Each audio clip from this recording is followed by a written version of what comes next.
it's Racquel Goldy, host of K-Pop Global on Live One, and I'm so excited because I'm in Korea right now, and I am here with the one and only Jay Chang. Welcome to Live One. Hello, thank you so much for having me. Hi, Live One. Of course. So baby, let's go back out of the sound of destiny. How are you doing today? I'm doing fantastic today. How are you doing today? I'm good. You know, Excellent. you are giving off good energy, so we are having a good day today so far. Awesome. I'm ready for this interview, and so are your fans. So, your second album, Neighborhood, was recently released and has the overall theme of nostalgia. You've talked about that as well as like childhood memories. How did you kind of get there mentally and creatively? What was that process like, writing and producing the album? So, mentally, I say definitely when it came to writing this album, you know, being away from home for like the past 2.5, 3 years is definitely a huge factor in it.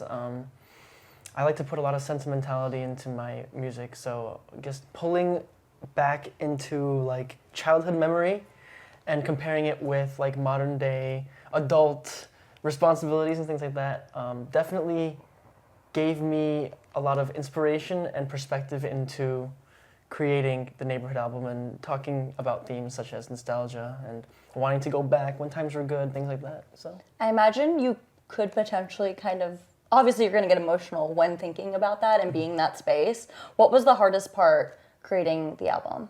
Oh, I think the hardest part creating the album was getting the music right.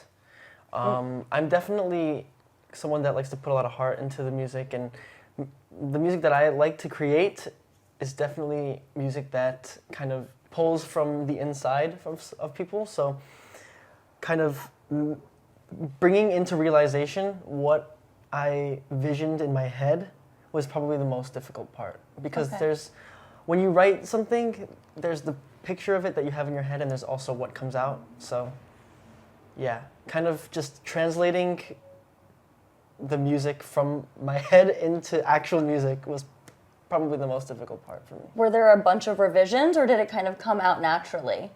There were a lot of revisions. Okay. Many A's, B's, C's, that kind of thing, but I'd say overall the tracks that came out on Neighborhood, I'm very, very satisfied with, and I hope everybody is too. Especially with the genre, it's just giving us something a little bit different. Yes. Obviously, we just talked about, you know, nostalgia and childhood memories. Do you think that you're going to keep that theme with new music? Because obviously you kind of had talked about it in your previous album as well. Right, right. So do you think you're going to keep it, sprinkle it into the next one, whatever it may be? I totally could do that, but I think, you know, after talking about it a lot in the Late Night album and also as in the Neighborhood album, I'd like to kind of move on.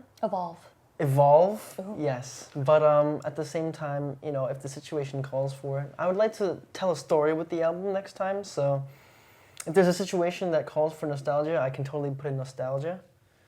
But we'll have to wait and see for that. We'll have to see. Are you already planning new music? Always writing new stuff. I feel like you always are probably doing that.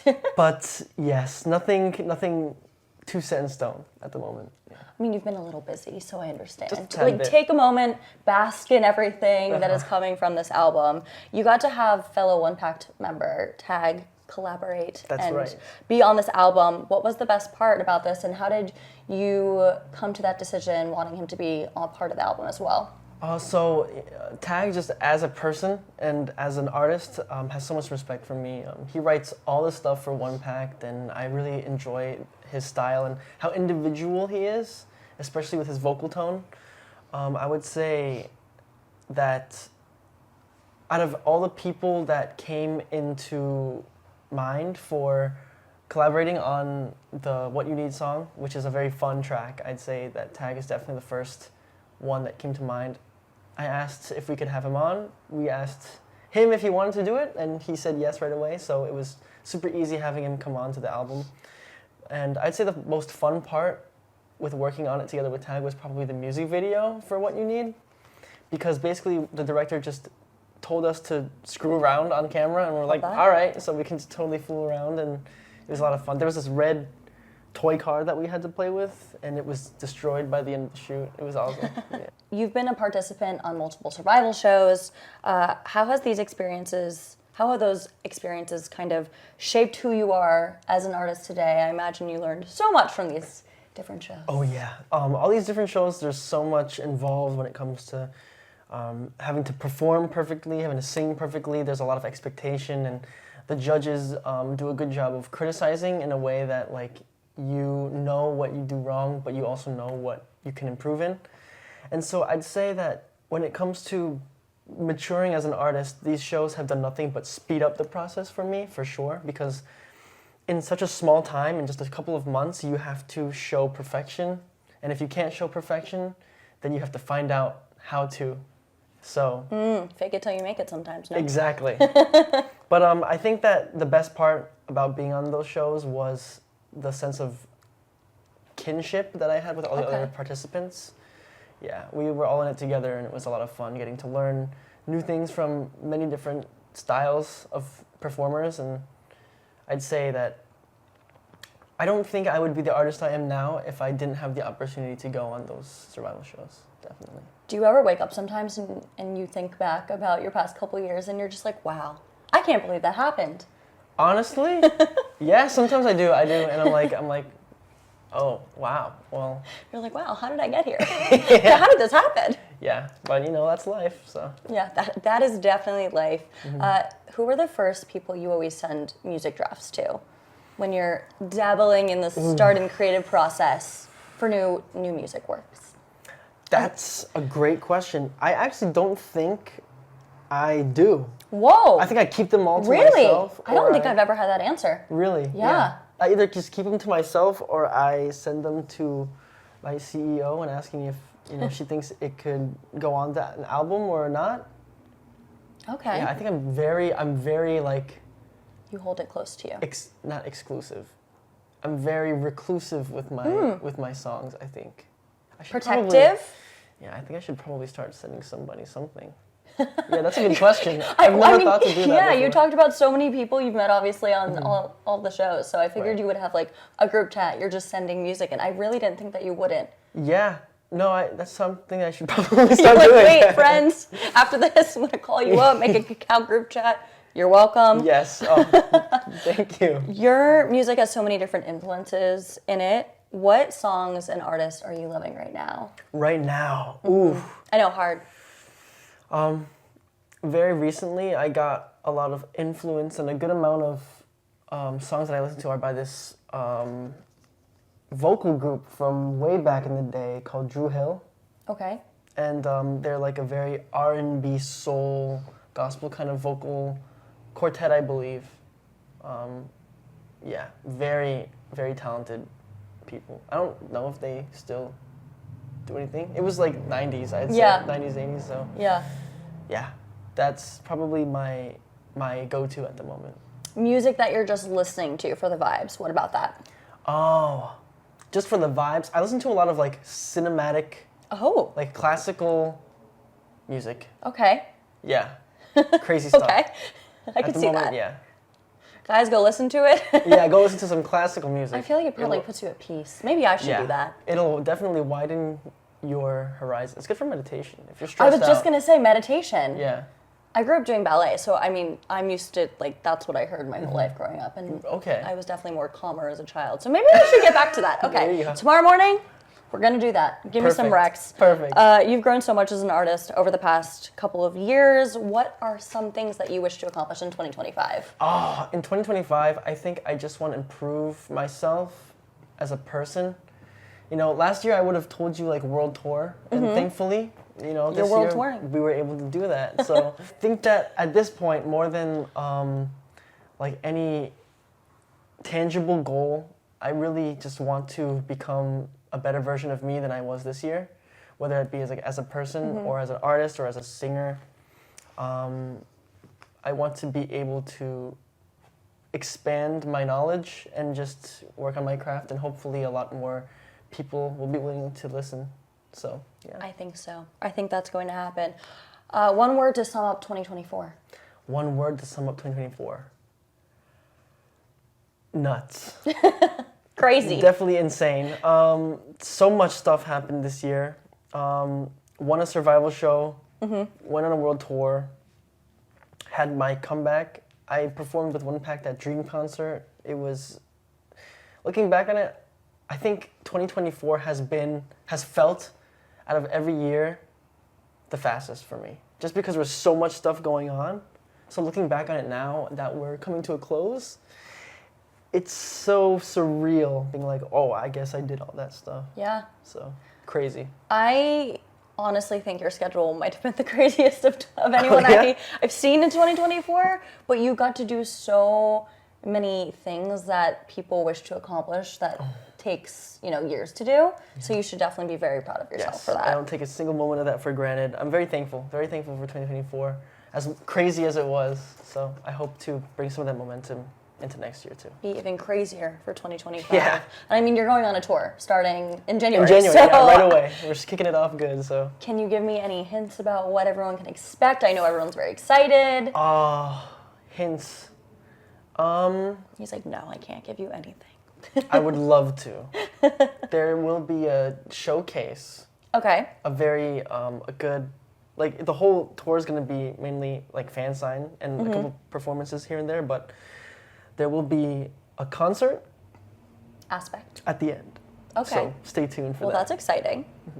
Are you more, do you ever get nervous, like for a fan sign? Because obviously we have to talk a little bit more. Are you more comfortable with like that kind of situation, or with just a concert where you just get to sing and, I would say that I would say as like an introverted person. Are you an introvert? Yeah. Really? Yeah. Wow. You're one of those introvert extroverts. Like you can be if you need to be. What's your MBTI? My MBTI is INFP. Really? 90% I. Wow. 90%. I thought you were a little E. Yeah, crazy. Huh. I am, 10%. I mean, yeah. This much E. I mean, I always love talking to the fans. Being an I, it's kind of hard to get stressed. like know how to. Yeah.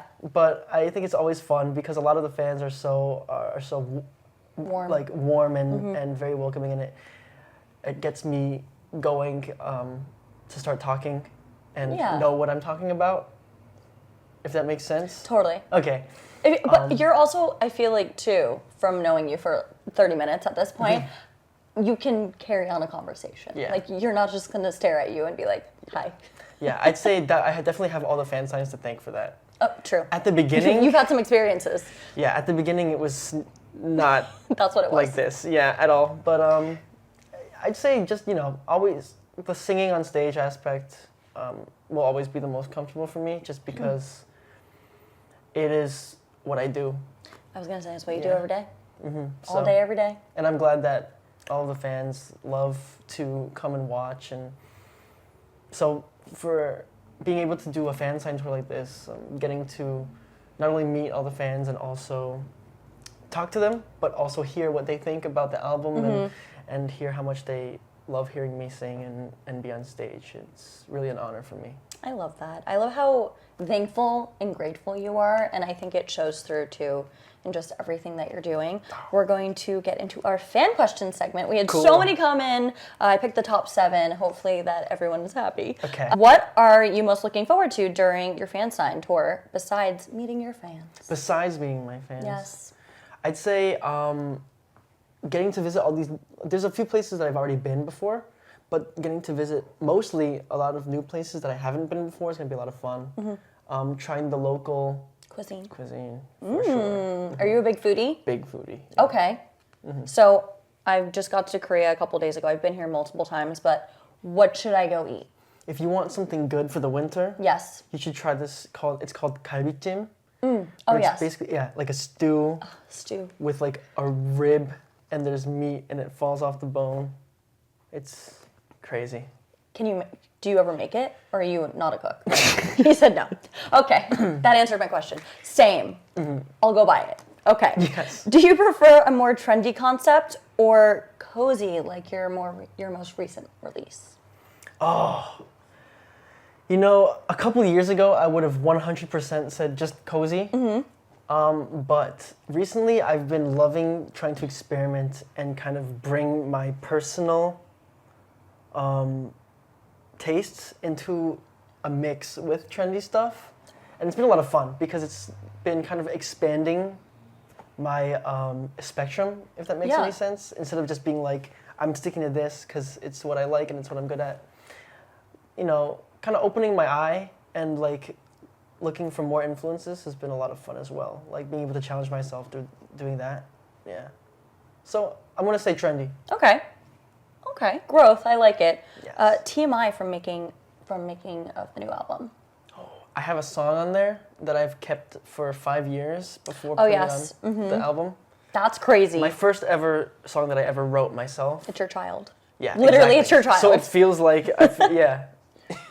That's my TMI. You birthed the child. birthed the song child. The song Child. Yes. Since Neighborhood is about nostalgia, what are some nostalgic things from childhood that you love, that you think about and still appreciate? Yes, I'd say the most thankful and memorable memories as a child is when my dad would take me yearly to Chicago to see the Lollapalooza Festival. Oh, that's fun. I've actually never been. Really? I really need to go. Yes. From what I remember, it was a lot of fun. Yeah. But I think the reason why it's so memorable and I'm so thankful for it is because if I hadn't gone to so many music events, especially yearly to Lollapalooza, I don't think I would have had the passion for music that I do now. Okay. So I'm very thankful for that experience as a child. How was your experience on The King of the Masked Singer? Ooh, King of Masked Singer. That was a lot of fun. It was the most nervous I've ever been. Really? Singing, yeah. You couldn't tell. Oh, thank you. I'm glad. Because I think when the moment that I put the mask on, the only thing that mattered was how perfect I sounded. That's true. Okay. know? Because everything else is stripped away from you. Right. Like I couldn't convey anything through my facial expressions. I couldn't, stage presence wasn't an option. It was just my voice. And I think that's what made it so nerve-wracking for me, because it felt like, because nobody like saw my face and they didn't know who I am, it felt like I had to prove myself as from the beginning all the way again. So yeah, it was so nerve-wracking. I think the first 2 rounds, I was like, my legs were just shaking the whole time. But then by the time the 3rd round came, I just trusted in my ability and was able to give a good performance. So. Yeah. Would you do it again? Yeah, for Yeah. sure. Yeah, it was so fun. I think as nerve-wracking as it was, the challenge made it so much more fun for me. If your album had a signature scent, what would it be? Probably firewood and vanilla. Ooh. Okay. Yeah. I'd buy that. Yeah? It'd be good for winter. Yeah, perfect for It's winter, literally actually. so cold out right now, so it'd be is great for today. Exactly. What is the most valuable piece of advice you've ever received, and what is it? There's a lot of good advice that I've gotten, but I'd say that the most valuable piece of advice that I've ever gotten was consistency can make or break your career. I think that is the most important piece of advice that I've gotten, and is definitely the reason why I'm able to just keep going as hard as everything may be. Just being able to put my 100% 24/7 is all because as long as you're consistent, things will happen. Yeah. You're definitely someone I feel like people look up to, because you've done so much and you've been working at this for so long. What advice do you have for anyone who maybe wants to be an artist? And, it's definitely not an easy road, so... I say every artist, if you want to succeed, I feel like a lot of people think about how lucky you need to be, or how like you need to follow the trends and stuff like that, which is true, but at the same time, what makes you different makes you strong. And I think that if you can just understand what you are as an artist, as an individual, and take your signature sound, keep that with you, but also be open to influence and keeping with the modern scope of the music industry, I think that you can do anything. Wow, that was great. So good. It was such a pleasure getting to sit down with you today. So great. Pleasure's all mine. Any last words to your fans that you might have? Just thank you so much to all the Sunlights around the world for having me be part of your 2024. Thank you so much for being a part of my 2024. It's been a wild year, but I'm so ready to make 2025 just as wild. So let's keep putting out good music, and hopefully I'll get to see all of you guys sometime soon. Yes, and if you want to listen to Jay, definitely check out his music on K-Pop Global on Live One. Follow him on social media, follow us at Live One, and I will see you next time. Bye, everyone!